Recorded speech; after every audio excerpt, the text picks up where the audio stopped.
السلام علیکم. عملیات محبت چینل کې تاسو هر کله دی ما تاسو ته پاره دا یو بل تعویز راوړلو. دا یو ډیر مجرب تعویز دی، د زما ازموده تعویز دی.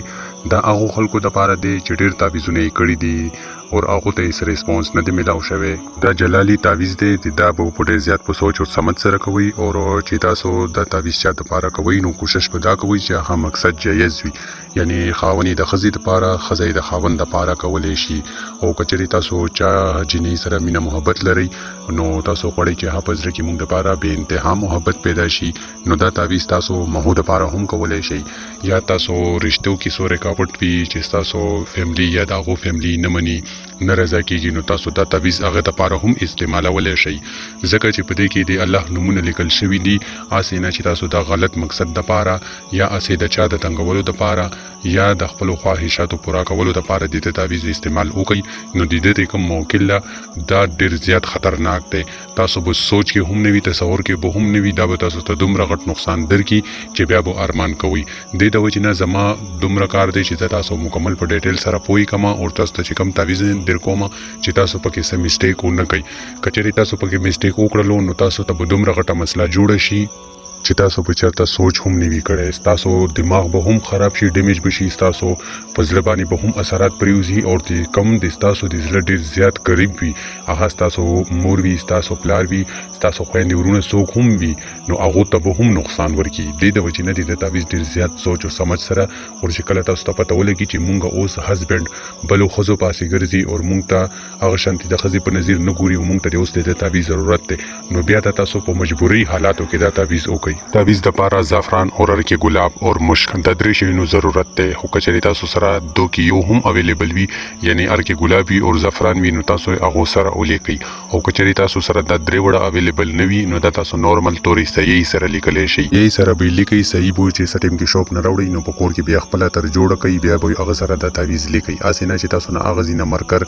یا پن یا سوره خستی وي او تاسو سره لیکي نه تاسو پورته کلم را اخلي شوپ نه او تور صحیح بر اخلي په کور کې به خپل لګه شانتي په وبو کې جوړوي بیا به دا تعویز لیکي. دا چې څنګه لیکل شوی دی نو سیم ټو سیم هم دغه شانتي به لیکي. تاسو پور کې خپل طرف نه څه تبدیلی نه ور کوي. د دې لپاره به تاسو یو د تنهایی ځای منتخب کړئ، یعنی یو کمره به منتخب کړئ. هغه ول به تاسو صفا سترا ولمبي او روزان پوری به خوشبو ولګوي. سلور وړه صورتونو وایتل کرسی به ځان چوف کړئ، بیا به جانماز وغوړوي او د قبله طرف ته کم طرف ته چې مونږ سجدا کوو هغه اړه ته تاسو چهره کوي او تاسو په هغه کمرې کې چې کومه کې تعویز لیکي نو هغه کې به تاسو اگربتی او خوشبو د دواړه هم ولګوي او تاسو به کوشش کوئ چې په هغه کمرې کې د جاندار تصویر نوي او د چا تګ راتګ ورکی نوي. اسینه چې تاسو تعویز لیکي او د ذکی ورکی مشومان زیرزي یا زنانه زیرزي. اکثر خلک اندغه میسټیک ډیر زیات کوي چې زنانه زیرزي یا مشومان زیرزي یا په هغه کمرې کې خلک ودوي او د ورکی لګیاوي تعویزونه لیکي بیا وایي چې مونږ ته رزلټ نه راکړي نو تاسو د دوه خبرو ډیر زیات خیال ساتئ. بیا په تاسو ته هر یو تعویز رزلټ درکړي.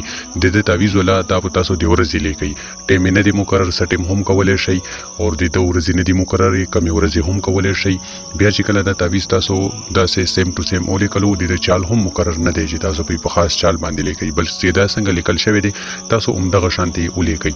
بیا به تاسو په اوبو کې ولیکي او په چکم تاسو هسبند د پاره کړی وي یا محبوب د پاره کړی وي یا چا د پاره هم تاسو کړی وي دا یا انډیوال د پاره تاسو کړی وي نو تاسو به هغه اوبو په ماهو باندې اوس کوي. کچري تاسو اوبو اندازه ډایرکټ په نشي اسکول نو لک شانتي شودو کې ورواچوي یا په خوراک چې کم شی هم وي په حلوا کوي په حلوا کې ورته ورواچوي چې څنګه په تاسو خورولې شي هغه اوبو کې به د تعویز ولیکي او اوبو سره که تاسو اوړه واهګل تاسو په مها هم خورولې شي چې اوړه ور سره واهګي روټي ته په کوي او په خپل محبوب باندې چې چاره لپاره تاسو دا تعویز کړی وي هغه باندې او خوروي. د کې د نمونه ضرورت نشته د تاسو تصور سره او تاسو یقین سره ډیپند کوي چې دا تاسو که تصور مضبوط وي تاسو یقین مضبوط وي نو تاسو به د ریزلټ د اثرات په خپل سترګو باندې وګورئ. او چې کم تعویز هم کوي که هضموي او که بل چاوي تاسو سلور وړه صورتونه وایتل کرسی په ځان باندې لازمي چوف کوي چې د تعویز لکه موکلات وي چې مهونه تاسو خپل اثر او کوي او تاسو محفوظ شي که تاسو نه پکې سم میسټیک هم وشي چې تاسو ته نقصان میلاو نشي. زما تاسو په یولې سره کال چې سمرا سنت سره کېدای شي زه تاسو په یوم